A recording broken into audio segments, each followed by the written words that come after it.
If I were to ask you what the largest margin of victory in a football game was, what would you guess? 100? 150? 200? The answer is 222. This is the story about the largest ass kicking in sports history. Let's talk about it.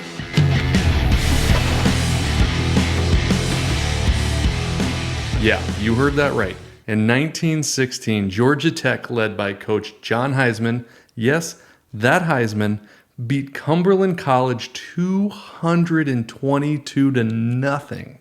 Just an all-out massacre and a record that will stand for the rest of time. Because simply when you get into the data of how it's possible to score that many points in a football game, breaking it just seems impossible. Georgia Tech scored 32 touchdowns that game, which averages out to about one touchdown every 1 minute and 43 seconds. Now, I know if you're doing the math at home, that doesn't quite even out, but I'll get into that later. But how does a blowout to that proportion even happen? I mean, we've seen mismatches before end in big games, like when Michael Jordan and the Bulls beat the Utah Jazz in the finals by 42, or when Vince Young and the Texas Longhorns destroyed Colorado 70-3 in the 2005 Big 12 championship. But this was different.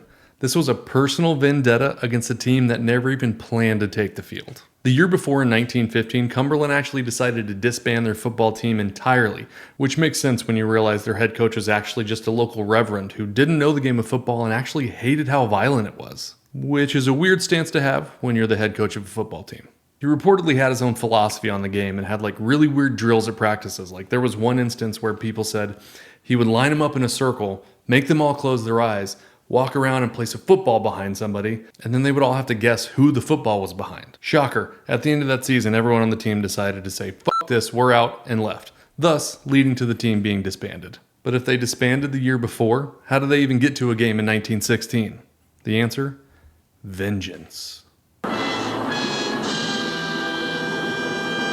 So to tell the full story here, we actually have to switch sports over to baseball. See, at the time, George Allen was the manager of the baseball team and thought maybe if they could come out on the first game and like win really big, they could drum up a bunch of like excitement and bring a bunch of people out and sell a bunch of tickets and hopefully save the football team. The problem was though, the baseball team really wasn't that good. So what did he do? He actually went and recruited a minor league team to come on as ringers, put on the jerseys, and play as if they were the Cumberland baseball team. And it worked. They destroyed the team they were playing 22 to nothing.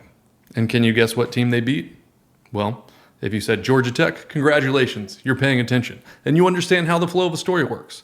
If you didn't guess Georgia Tech, come on, hey, pay attention. That was a softball. Pun intended.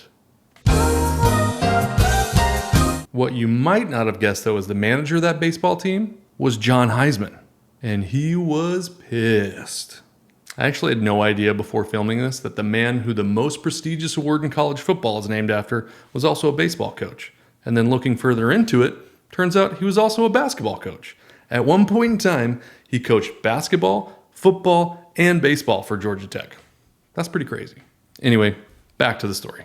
So to get everybody caught up, in 1915, the head coach of the Cumberland football team was a local reverend who didn't really like football and made him play like a weird version of Duck Duck Goose during practice, so they all got tired of it and quit. Then to try to save the football team, the baseball manager hired a bunch of minor league ringers to come in and just beat the brakes off their first opponent to hopefully bring in enough revenue to save the football team. And the coach of the baseball team that they beat also happened to be the coach of the football team that eventually comes into play in this story.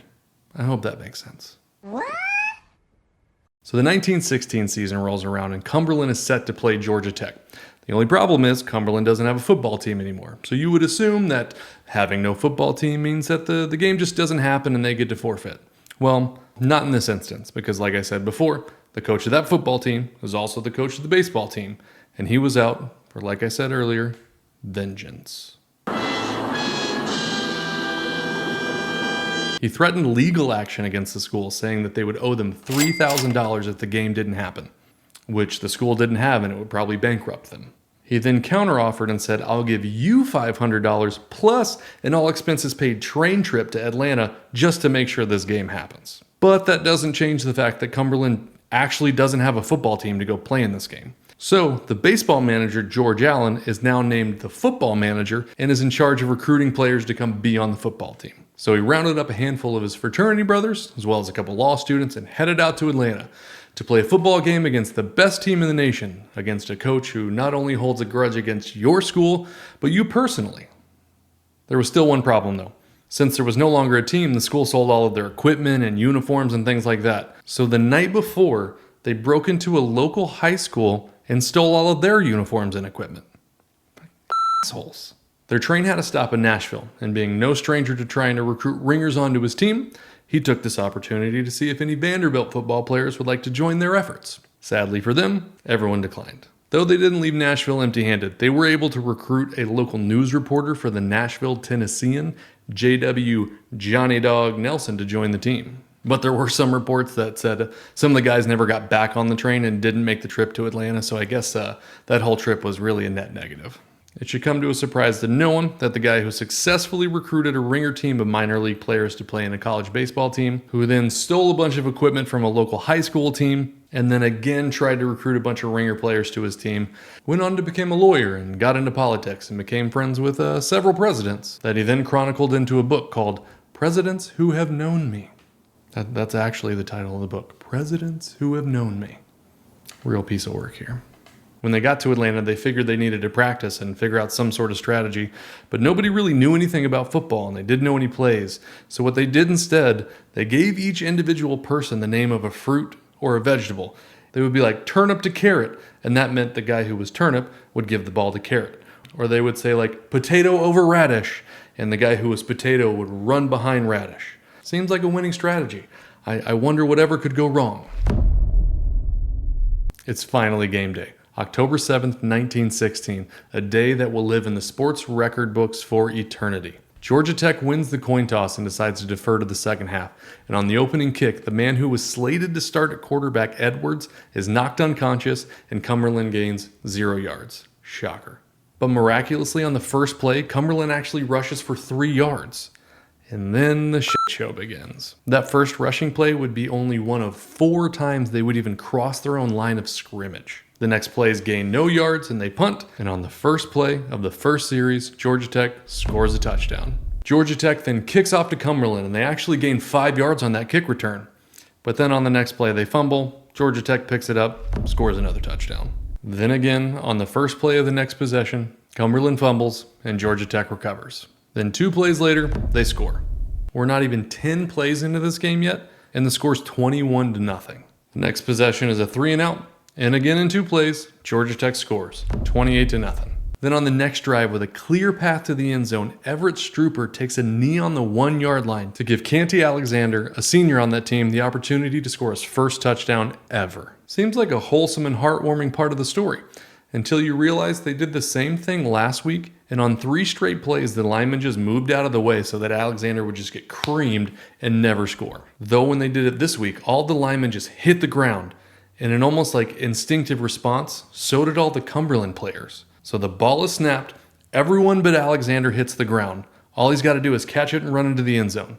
But instead he bobbles the snap, the ball hits the ground, he kicks it a couple times while trying to pick it up, and then eventually dives on it in the end zone, scoring his first touchdown, while everyone on the field is just laying there for some reason. 4 touchdowns later, and a score of 63-0, the first quarter finally ends. Tech quickly scores in the second to make it 70-0, but on that ensuing kickoff, Cumberland catches it and actually runs for 15 yards. Then on the first play from scrimmage, they rush for 5, and on the second, they rush for 4. It's officially 3rd and 1. They line up on the ball, ready to make their first down. Snap it, pitch it to Leon McDonald. He catches it, and then just freaks out, punts the ball, it goes 11 yards and out of bounds.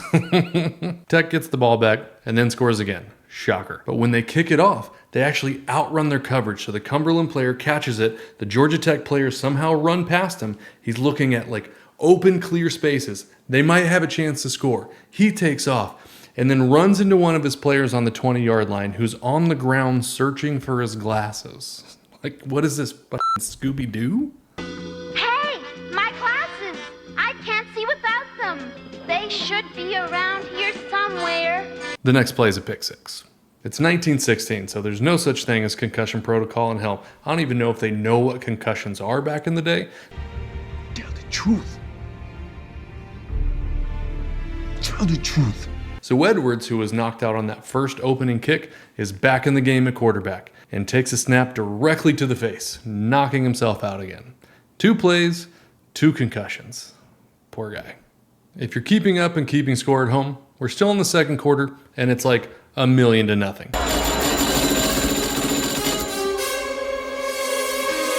In the second quarter, one of the craziest plays of the game happens. Apparently, the kicker of Georgia Tech kicks off to Cumberland, sprints down the field, the Cumberland player is ready to catch it.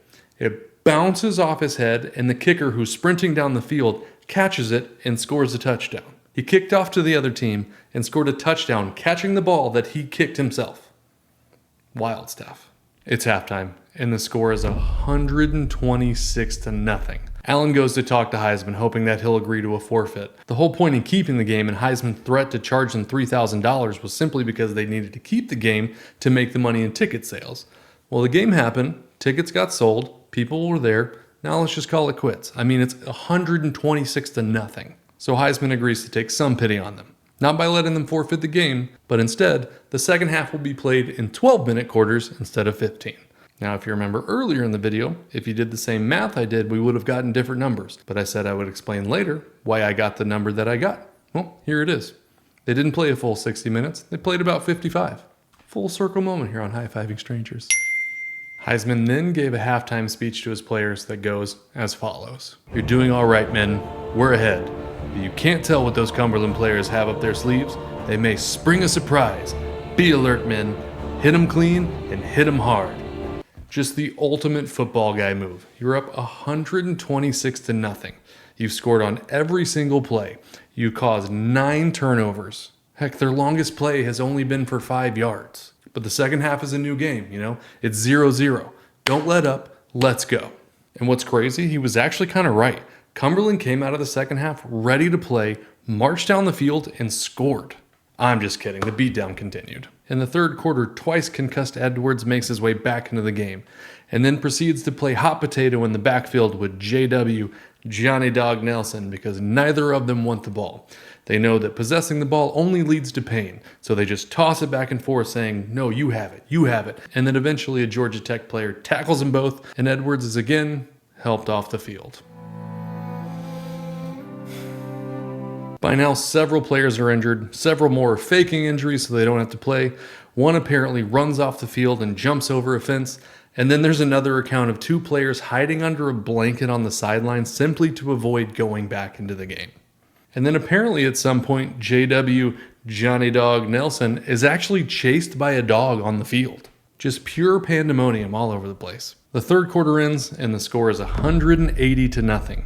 And if the game stopped there, it would still be the 5th most points ever scored by a team in a collegiate game. But unfortunately for Cumberland, there was still one more quarter to go. It's the fourth quarter, and like I said, most players are either injured, pretending to be injured, or just straight up ran away. So even though he never intended on playing, the team forces George Allen into the game. He's in the game for 2 snaps. The first play, Allen punts the ball straight into the neck of the guy that snaps it to him. And the second play is a play that will live in infamy. The ringer JW Johnny Dog Nelson gets the snap and then fumbles. The ball rolls toward Allen.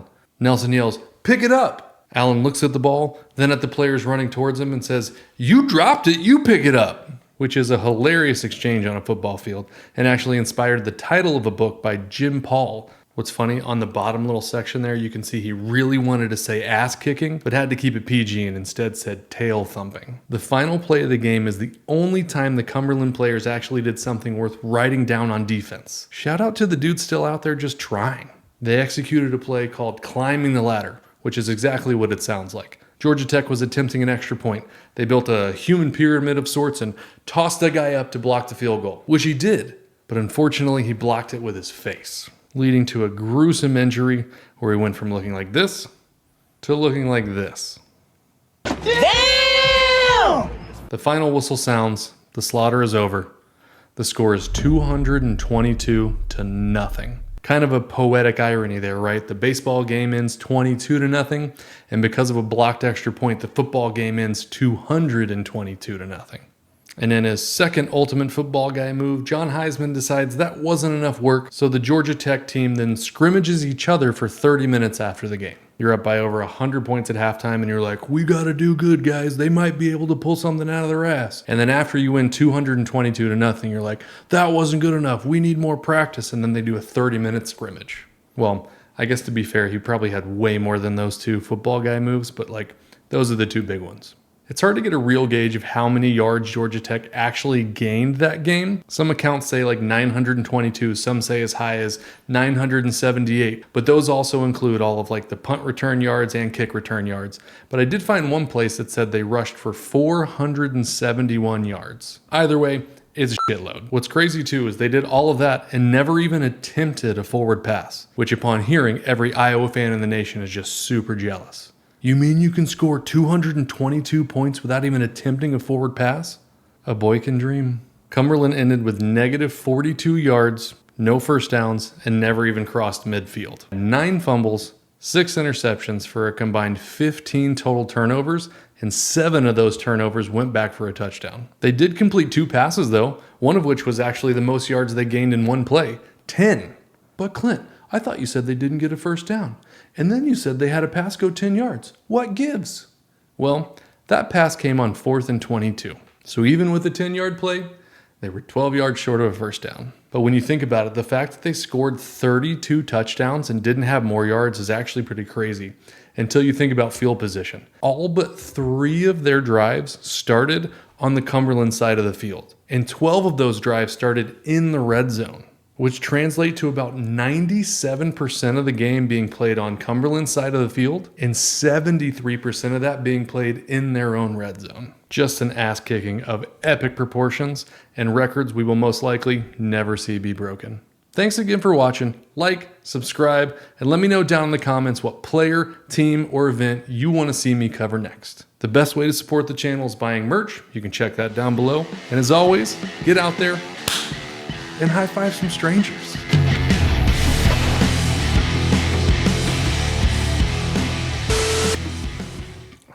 Need to wet my whistle.